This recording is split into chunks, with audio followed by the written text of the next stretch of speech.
ਦਰਸ਼ਕੋ break ਤੋਂ ਬਾਅਦ ਤੁਹਾਨੂੰ ਆਪਾਂ ਸਭ ਨੂੰ ਜੀ ਆਇਆਂ ਕਹਿੰਦੇ ਆ। ਸੋ ਗੱਲਬਾਤ ਕਰਨ ਜਾ ਰਹੇ ਹਾਂ ਕਿ ਕਾਂਗਰਸੀ ਨੇਤਾ ਦਿਗਵਿਜੇ ਸਿੰਘ ਦਾ ਕਹਿਣਾ ਹੈ ਕਿ ਪੁਲਵਾਮਾ ਹਮਲਾ ਅਤੇ ਉਸ ਦੀ ਆੜ ਵਿੱਚ ਭਾਰਤ ਵੱਲੋਂ ਸਰਜੀਕਲ ਸਟ੍ਰਾਈਕ ਕੀਤੇ ਜਾਣ ਦੇ ਦਾਅਵੇ ਦੇ ਕੋਈ ਸਬੂਤ ਨਹੀਂ ਹਨ। ਸੋ ਇਹ ਸਭ ਫੇਕ ਲੱਗਦਾ ਹੈ। ਸੋ ਪਰ ਰਾਹੁਲ ਗਾਂਧੀ ਵੱਲੋਂ ਇਸ ਬਿਆਨ ਤੋਂ ਕਿਨਾਰਾ ਕਰਦਿਆਂ ਇੱਕ ਵਾਰ ਫਿਰ ਸਾਬਤ ਕੀਤਾ ਗਿਆ ਹੈ ਕਿ ਕਾਂਗਰਸ ਪਾਰਟੀ ਹਿੰਦੂਤਵਾਦੀ ਬੀ ਟੀਮ ਬਣ ਕੇ ਹੀ ਵਿਚਰ ਰਹੀ ਹੈ। ਸੋ ਇਸ ਬਾਰੇ ਆਪਾਂ ਗੱਲਬਾਤ ਕਰਨ ਜਾ ਰਹੇ ਹਾਂ। ਸੋ ਅਸੀਂ ਚਾਹਾਂਗੇ ਕਿ ਤੁਸੀਂ ਇਸੇ ਤਰ੍ਹਾਂ ਬਣੇ ਰਹਿਣਾ, ਦੇਖਣ ਸੁਣਨ ਜਾਂ ਲਿਖਣ ਲਈ ਤੁਹਾਡਾ ਸਭ ਦਾ ਬਹੁਤ ਸ਼ੁਕਰੀਆ ਜੀ। ਡਾਕਟਰ ਸਾਹਿਬ ਕੀ ਕਹਿਣਾ ਚਾਹੋਗੇ?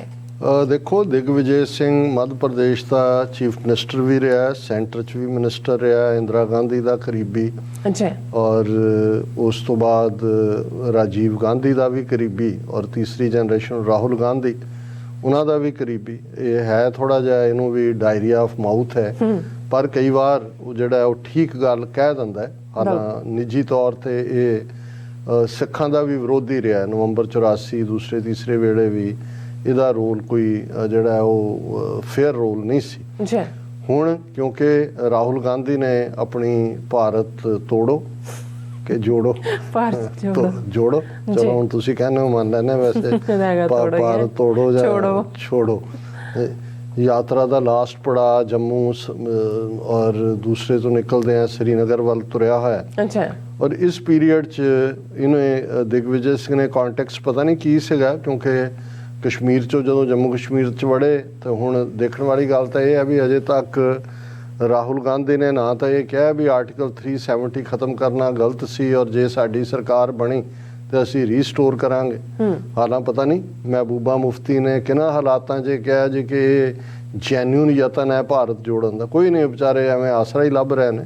ਉਹੀ ਹੈ, ਕਿਸੇ ਨੇ ਹੁਣ ਨੂੰ ਰੀਸਟੋਰ ਨਹੀਂ ਕਰਨਾ ਔਰ ਉਹ ਤਾਂ ਹਿੰਦੂ ਤਵੀਆਂ ਨੂੰ ਖੁਸ਼ ਕਰਨ ਤੇ ਲੱਗਾ ਹੋਇਆ। ਹਾਲਾਂ ਦਿਗਵਿਜੇ ਸਿੰਘ ਨੇ ਇਸ ਪੀਰੀਅਡ ਦੇ ਵਿੱਚ ਇਹ ਗੱਲ ਕਹੀ ਕਿ ਇਹ ਜਿਹੜਾ ਪੁਲਵਾਮਾ ਅਟੈਕ ਸੀ ਜਿਹਦੇ ਆੜ ਦੇ ਵਿੱਚ, ਕਿਉਂਕਿ ਫੈਬਰਵਰੀ ਮੰਥ ਆ ਰਿਹਾ ਔਰ 14 ਫਰਵਰੀ ਦਾ ਦਿਨ ਸੀ ਜਿਸ ਦਿਨ ਇਹ ਵਾਕਿਆ ਔਰ ਫਿਰ ਸਰਜੀਕਲ ਸਟ੍ਰਾਈਕ ਦਾ ਡਰਾਮਾ, ਉਹਨੇ ਕਿਹਾ ਵੀ ਪਹਿਲਾਂ ਤਾਂ ਇਹਦੀ ਇਨਵੈਸਟੀਗੇਸ਼ਨ ਹੋਣੀ ਚਾਹੀਦੀ ਸੀ ਕਿ ਵੀ ਇੰਨੇ 40 ਦੇ ਕਰੀਬ ਜਵਾਨ ਔਰ ਵਿਦਆਊਟ ਕਵਰ ਕਿੱਥੇ ਕਿਵੇਂ ਭੇਜੇ ਗਏ। ਔਰ ਉਹ ਫਿਰ ਉਹਨੇ ਕਿਹਾ ਵੀ ਇਹ ਦਾਅਵਾ ਕੀਤਾ ਗਿਆ ਕਿ ਸਰਜੀਕਲ ਸਟ੍ਰਾਈਕ ਅਸੀਂ ਕਰਤਾ, ਉਹਦੇ 'ਚ ਇੰਨੇ ਹਜ਼ਾਰ ਮਾਰਤੇ ਆ, ਉਹਦਾ ਕੋਈ ਸਬੂਤ ਤਾਂ ਹੈ ਨਹੀਂ। ਔਰ ਇਹ ਖਬਰ ਵੀ ਬਣੀ no proof of surgical strikes says Digvijay Singh accused। और फिर उन्हें क्या they talk about surgical strikes and they have killed so many of terrorists but there is no proof। और इस दे नाल उन्हें क्या जी this whole they are ruling by peddling a bundle of lies कि वो सब झूठ का सहारा लैके जो रूल कर रहे हैं। और इस सारे दे उत्ते जिहड़ा बीजेपी ने तो रिएक्ट करना ही सी, क्योंकि बिल्कुल असी तो उदों भी जदों ये होया असी कहा जी लो हुण 2019 ਦੀਆਂ ਇਲੈਕਸ਼ਨਾਂ ਇਹਦੇ ਚੋਂ ਕੱਢਣੀਆਂ ਨੇ, ਇਹੀ ਮਕਸਦ ਸੀ ਉਹਨਾਂ ਦਾ। ਪਰ ਉਹਦੇ ਚੋਂ ਕਹਿ ਰਿਹਾ ਕਿ ਵੀ ਬੀਜੇਪੀ ਨੇ ਇਸ ਦੇ ਉੱਤੇ ਬੜਾ ਸਟਰੋਂਗ ਲਾਈਨ ਲਈ ਔਰ ਉਹਨੇ ਕਿਹਾ ਜੀ India will not tolerate if they speak against armed forces. Rahul Gandhi and the Congress hate Modi but it seems they have been blinded by the hate to an extent that their dedication to the country has withered away। ਮਤਲਬ ਇਹ ਜਿਹਨੂੰ ਹੋਏ ਉਹਨੂੰ ਤੁਸੀਂ ਦੇਸ਼ ਧਰੋਹੀ ਕਹੋ, ਇਹ ਕਹਿਣਾ ਸੀ। ਔਰ ਮੈਨੂੰ ਇਹ ਸੀ ਵੀ ਦਿਗਵਿਜੇ ਸਿੰਘ ਇਸ ਲੈਵਲ ਦਾ ਬੰਦਾ ਔਰ ਜਿਹੜੀ ਉਹਨੇ ਗੱਲ ਕਹੀ ਉਹ ਗਲਤ ਨਹੀਂ। ਹੁਣ ਰਾਹੁਲ ਗਾਂਧੀ ਦਾ ਹਾਲ ਦੇਖ ਲਓ, ਜਿਨ੍ਹਾਂ ਤੋਂ ਆਪਣੇ ਵੀ ਕਈ ਕਰਦੇ ਨੇ ਕਿ ਜੀ ਚਲੋ ਕੋਈ ਤਾਂ ਬਦਲ ਚਾਹੀਦਾ ਹੈ, ਜੇ ਬੀਜੇਪੀ ਦੇ ਬਰਾਬਰ ਕੋਈ ਆਪੋਜੀਸ਼ਨ ਨਹੀਂ। ਹੁਣ ਰਾਹੁਲ ਇਹਦੇ ਤੇ ਕੀ ਕਹਿੰਦਾ? Digvijay's remarks on surgical strikes ridiculous। Armed forces do not need to give proof, said he and the party completely disagreed with his statement। ਹੁਣ ਇਹ ਤਿੰਨ ਗੱਲਾਂ ਉਹ ਕਹਿੰਦਾ ਜੀ ਬਿਲਕੁਲ ਇਹ ਹਾਸੋਹੀਣ ਹੈ। ਫੌਜੀਆਂ ਨੂੰ ਫੌਜ ਨੂੰ ਤਾਂ ਕੋਈ ਸਬੂਤ ਦੇਣ ਦੀ ਲੋੜ ਥੋੜੀ ਹੁੰਦੀ, ਫੌਜ ਤੋਂ ਤਾਂ ਨਹੀਂ ਮੰਗਿਆ ਸਬੂਤ, ਮੰਗਿਆ ਤਾਂ ਉਹਨਾਂ ਤੋਂ ਹੈ ਜਿਨ੍ਹਾਂ ਨੇ 40 ਫੌਜੀ ਮਰਵਾਏ ਪੈਰਾਮਿਲਟਰੀ ਦੇ, ਜਿਨ੍ਹਾਂ ਨੇ ਫਿਰ ਜੋ ਹਾਰ ਉਹਦਾ ਅਭਿਨੰਦਨ ਦਾ ਹੋਇਆ, ਜੋ ਜਲੂਸ ਕਢਾਇਆ। ਔਰ ਜੇ ਤੁਹਾਡਾ ਦਾਅਵਾ ਹੈ ਕਿ ਜੀ ਅਸੀਂ ਜਿਹੜਾ ਉਹ ਮਾਰ ਦਿੱਤੇ ਹਜ਼ਾਰਾਂ, ਸਬੂਤ ਦਿਗਵਿਜੇ ਨੇ ਤਾਂ ਇਹੀ ਕਿਹਾ ਨਾ, ਉਹਨੇ ਇਹ ਤਾਂ ਨਹੀਂ ਕਿਹਾ ਕਿ ਵੀ ਫੌਜ ਸਬੂਤ ਦੇ, ਉਹਨੇ ਕਿਹਾ ਜੀ ਗਵਰਨਮੈਂਟ ਨੇ ਕੋਈ ਦੱਸਿਆ ਤਾਂ ਹੈ ਨਹੀਂ ਕਿ ਕਿੱਥੇ ਮਾਰੇ, ਕੀ ਹੈ ਕੋਈ ਉਹਨਾਂ ਦੀ ਸੈਟੇਲਾਈਟ ਪਿਕਚਰਸ, ਕੋਈ ਉਹਨਾਂ ਚੋਂ ਕੋਈ ਹੋਰ ਕੋਈ ਸਬੂਤ। ਪਰ ਰਾਹੁਲ ਗਾਂਧੀ ਤਾਂ ਇੱਥੋਂ ਤੱਕ ਕਹਿੰਦਾ ਕਿ ਜੀ ਮੈਂ ਵੀ ਔਰ ਮੇਰੀ ਪਾਰਟੀ ਵੀ ਅਸੀਂ ਬਿਲਕੁਲ ਇਹਦੇ ਤੋਂ ਡਿਸਐਗਰੀ ਕਰਦੇ ਹਾਂ। There are people who will say ridiculous things during conversation। I am sorry to say so about a senior leader, he said a ridiculous thing. Gandhi to ਕਹਿੰਦਾ ਜੀ ਕਈ ਵਾਰ ਸਿਆਣੇ ਬੰਦੇ ਵੀ ਇਹ ਕਰਦੇ ਨੇ, ਮੈਂ ਮਾਫੀ ਚਾਹੁੰਦਾ, ਮੈਂ ਇਹ ਫਲਾਣਾ ਹੋ ਗਿਆ। We have full trust in our army. If army performs any task, there is no need to give any proof. ਹੱਦ ਹੋ ਗਈ। ਨਾਲੇ ਆਰਮੀ ਦੀ ਟਾਸਕ ਨਹੀਂ ਤਾਂ 에ਅਰਫੋਰਸ ਕਹਿੰਦੇ ਨੇ ਵੀ ਅਸੀਂ ਬਾਲਾਕੋਟ ਜਾ ਕੇ ਮਾਰਤੇ, ਹਾਲਾਂਕਿ ਸਾਹਮਣੇ ਆਇਆ ਕਿ 2 ਦਰਖਤ ਸ਼ਹੀਦ ਕੀਤੇ, ਇੱਕ ਕਾਂ ਮਾਰਿਆ, ਔਰ ਇਹ ਉਹਨਾਂ ਦੀ ਪ੍ਰਾਪਤੀ ਹੈ। ਔਰ ਇਸ ਸਾਰੇ ਤੋਂ ਤੁਸੀਂ ਅੰਦਾਜ਼ਾ ਲਾ ਲਓ ਵੀ ਕਿਸ ਕਦਰ ਹਿੰਦੂਤਵਾ ਦਾ ਏਜੰਡਾ ਇਹ ਵੀ ਜਿਹੜਾ ਪ੍ਰਮੋਟ ਹੀ ਕਰ ਰਹੇ ਨੇ। ਬਿਲਕੁਲ ਕੇਜਰੀਵਾਲ ਤਾਂ ਆਲਰੇਡੀ ਹਨੂਮਾਨ ਦਾ ਚੇਲਾ ਵੀ ਹੈ ਔਰ ਦੂਜਾ ਵੀ ਹੈ। ਔਰ ਤੁਸੀਂ ਇਹ ਦੇਖੋਗੇ ਕਿ ਈਵਨ ਕੇਜਰੀਵਾਲ ਨੇ ਵੀ ਜਾਂ ਭਗਵੰਤ ਮਾਨ ਦਾ ਜਾਂ ਦੂਜਾ ਜੋ ਗੁਜਰਾਤ 'ਚ ਮੋਦੀ ਦਾ ਰੋਲ ਹੈ, ਇਹਦੇ ਤੇ ਤੁਹਾਨੂੰ ਕੋਈ ਉਹਨਾਂ ਦੀ ਸਟੇਟਮੈਂਟ ਨਜ਼ਰ ਨਹੀਂ ਆਈ BBC ਦੀ ਡਾਕੂਮੈਂਟਰੀ ਦੇ ਉੱਤੇ ਕਿ ਭਾਈ ਤੁਸੀਂ ਬੈਨ ਲਾ ਰਹੇ ਹੋ YouTube ਤੇ, Facebook ਤੇ, Twitter ਤੇ। ਜੇ ਸਟੂਡੈਂਟ ਆਪਣੇ ਤੌਰ ਤੇ ਦੇਖਣਾ ਚਾਹੁੰਦੇ ਨੇ, ਤੁਸੀਂ ਉੱਥੇ ਜਾ ਕੇ ਅਟੈਕ ਕਰ ਰਹੇ ਹੋ। ਇਹ ਆਪਣੇ ਆਪ ਸ਼ੋਅ ਕਰਦਾ ਵੀ BJP ਹੋਏ, ਕਾਂਗਰਸ ਹੋਏ, ਆਮ ਆਦਮੀ ਪਾਰਟੀ ਹੋਏ, ਸਾਰੇ ABC ਟੀਮਾਂ ਹਿੰਦੂਤਵਾ ਦਾ ਏਜੰਡਾ ਅੱਗੇ ਤੋਰ ਰਹੀਆਂ ਨੇ। ਔਰ ਜਿਵੇਂ ਅਸੀਂ ਸ੍ਰੀ ਰਾਗ ਮਹੱਲਾ ਚੌਥਾ ਵਣਜਾਰਾ ਇਸ ਸ਼ਬਦ ਨੂੰ ਵਿਚਾਰ ਰਹੇ ਹਾਂ, 4 ਪਦੇ ਇਸ ਤੇ ਅਸੀਂ ਵਿਚਾਰ ਚੁੱਕੇ ਹਾਂ, 5ਵਾਂ ਅਸੀਂ ਅੱਜ ਵਿਚਾਰਾਂਗੇ।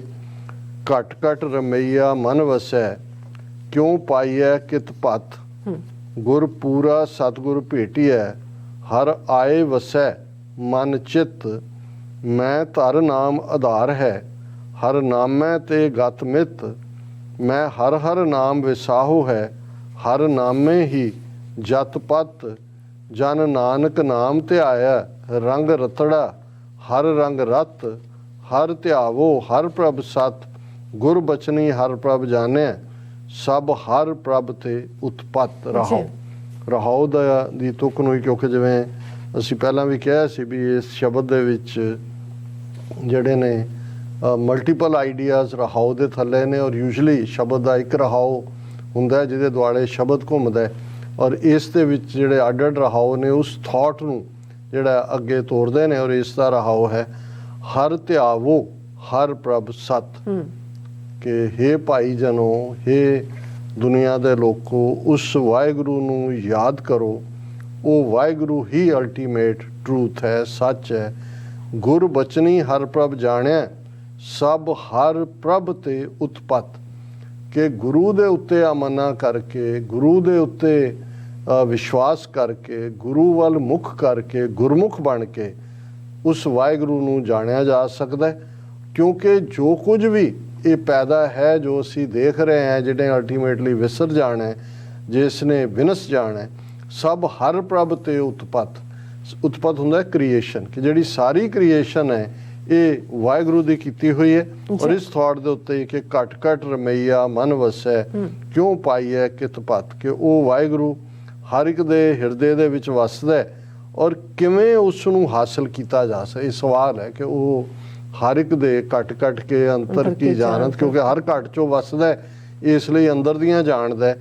ਕਿਵੇਂ ਉਸ ਵਾਹਿਗੁਰੂ ਨੂੰ ਜਿਹੜਾ ਹਰ ਹਿਰਦੇ ਦੇ ਵਿੱਚ ਵਸਦਾ, ਔਰ ਰਮਈਆ ਸੋਹਣਾ ਵਾਹਿਗੁਰੂ, ਜਿਹਨੂੰ ਜਦੋਂ ਤੁਸੀਂ ਖੂਬਸੂਰਤੀ ਲਫ਼ਜ਼ ਇਸਤੇਮਾਲ ਕਰਦੇ ਹੋ, ਇਵੇਂ ਹੀ ਹੈ ਮੇਰੇ ਰਾਮਈਆ, ਮੇਰੇ ਸੋਹਣੇ ਵਾਹਿਗੁਰੂ। ਘਟ ਘਟ ਰਮਈਆ ਮਨ ਵਸੈ, ਕਿਉਂ ਪਾਈਐ ਕਿਤ ਪਤ, ਕਿਹੜੇ ਤਰੀਕੇ ਨਾਲ ਉਸ ਸੋਹਣੇ ਵਾਹਿਗੁਰੂ ਨੂੰ ਹਾਸਲ ਕੀਤਾ ਜਾ ਸਕਦਾ ਹੈ, ਪ੍ਰਾਪਤ ਕੀਤਾ ਜਾ ਸਕਦਾ ਹੈ। ਗੁਰ ਪੂਰਾ ਸਤਿਗੁਰ ਭੇਟੀਐ, ਹਰ ਆਏ ਵਸੈ ਮਨ ਚਿਤ। ਪਹਿਲੀ ਤੁਕ ਦੇ ਵਿੱਚ ਸਵਾਲ ਹੈ ਕਿ ਉਸ ਹਰ ਦਿਲ 'ਚ ਵਸਣ ਵਾਲੇ ਵਾਹਿਗੁਰੂ ਨੂੰ ਕਿਵੇਂ ਪਾਇਆ ਜਾ ਸਕਦਾ ਹੈ। ਗੁਰ ਪੂਰਾ ਸਤਿਗੁਰ ਭੇਟੀਐ, ਕਿ ਜਦੋਂ ਪੂਰੇ ਸਤਿਗੁਰ ਦੇ ਨਾਲ ਮੇਲ ਹੁੰਦਾ ਹੈ, ਮਿਲਾਪ ਹੁੰਦਾ ਹੈ, ਸਤਿਗੁਰੂ ਮਿਲਦਾ ਹੈ, ਹਰ ਆਏ ਵਸੈ ਮਨ ਚਿਤ। ਫਿਰ ਵਾਹਿਗੁਰੂ ਆ ਕੇ ਚਿੱਤ ਦੇ ਵਿੱਚ ਨਿਵਾਸ ਕਰਦਾ। ਮੈਂ ਧਰ ਨਾਮ ਆਧਾਰ ਹੈ, ਹਰ ਨਾਮੈ ਤੇ ਗਤ ਮਤ, ਕਿ ਮੈਨੂੰ ਜੇ ਕੋਈ ਆਧਾਰ ਹੁੰਦਾ ਬੇਸ, ਕਿ ਜੇ ਕਿਸੇ ਚੀਜ਼ ਦਾ ਮੈਨੂੰ ਮੇਰਾ ਆਧਾਰ ਹੈ, ਮੇਰੀ ਸਪੋਰਟ ਹੈ, ਤੇ ਉਹ ਵਾਹਿਗੁਰੂ ਦਾ ਨਾਮ ਹੈ। ਔਰ ਵਾਹਿਗੁਰੂ ਦੇ ਨਾਲ ਹੀ ਮੇਰਾ ਸਭ ਕੁਝ ਜੁੜਿਆ ਹੋਇਆ ਹੈ, ਗਤ ਮਤ, ਮੇਰੀ ਅਕਲ ਵੀ, ਮੇਰਾ ਵਜੂਦ ਵੀ। ਮੈਂ ਹਰ ਹਰ ਨਾਮ ਵਿਸਾਹੋ ਹੈ, ਹਰ ਨਾਮੇ ਹੀ ਜਤ ਪਤ, ਕਿ ਮੇਰੀ ਜ਼ਾਤ, ਮੇਰੀ ਗੋਤ, ਮੇਰਾ ਆਨਰ, ਸਾਰਾ ਕੁਝ ਹੀ ਵਾਹਿਗੁਰੂ ਹੈ। ਕਿਉਂਕਿ ਮੈਨੂੰ ਜੇ ਕਿਸੇ ਚੀਜ਼ ਤੇ ਵਿਸ਼ਵਾਸ ਹੈ, ਵਿਸਾਹ ਹੁੰਦਾ ਹੈ, ਭਰੋਸਾ ਹੈ, ਤੇ ਉਹ ਵਾਹਿਗੁਰੂ ਹੈ।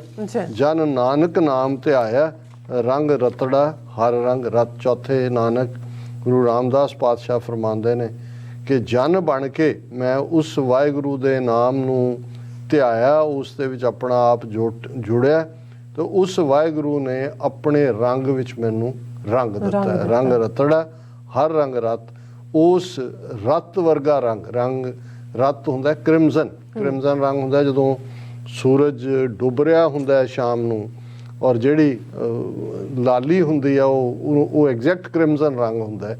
ਉਹ ਰੱਤਾ ਰੰਗ ਹੈ ਕਿ ਮੈਂ ਉਸ ਵਾਹਿਗੁਰੂ ਦੇ ਪਿਆਰ ਦੇ ਰੰਗ ਵਿੱਚ ਰੱਤਾ ਹੋਇਆ, ਔਰ ਮੈਂ ਇਹ ਵਾਹਿਗੁਰੂ ਦੇ ਵਿੱਚ ਧਿਆਨ ਜੋੜ ਕੇ ਉਸ ਦਾ ਨਾਮ ਜਪ ਕੇ ਜਿਹੜਾ ਮੈਂ ਉਸ ਦੇ ਰੰਗ ਵਿੱਚ ਰੱਤਿਆ ਗਿਆ। ਇਹ ਅੱਜ ਦਾ ਵਿਚਾਰ ਜੀ। ਰਾਜ ਸਾਹਿਬ ਤੁਹਾਡਾ ਬਹੁਤ ਬਹੁਤ ਸ਼ੁਕਰੀਆ। ਤੁਸੀਂ ਅੱਜ ਦੇ ਮਸ਼ਹੂਰ ਤੇ ਅੱਜ ਦਾ ਵਿਚਾਰ ਸਾਡੇ ਦਰਸ਼ਕਾਂ ਨਾਲ ਸਾਂਝਾ ਕੀਤਾ। ਇਸ ਵਕਤ ਨੰਬਰ ਯੂਜ਼ ਕਰਨੇ ਆ ਇਜਾਜ਼ਤ। ਵਿਊਅਰਸ, ਸਾਡੇ ਪ੍ਰੋਗਰਾਮ ਦਾ ਸਮਾਂ ਇੱਥੇ ਸਮਾਪਤ ਹੁੰਦਾ ਹੈ। ਤੁਸੀਂ ਆਪਣੀ ਰਾਏ ਤੇ ਸੁਝਾਅ ਸਾਨੂੰ ਭੇਜਣਾ ਭੁੱਲਣਾ।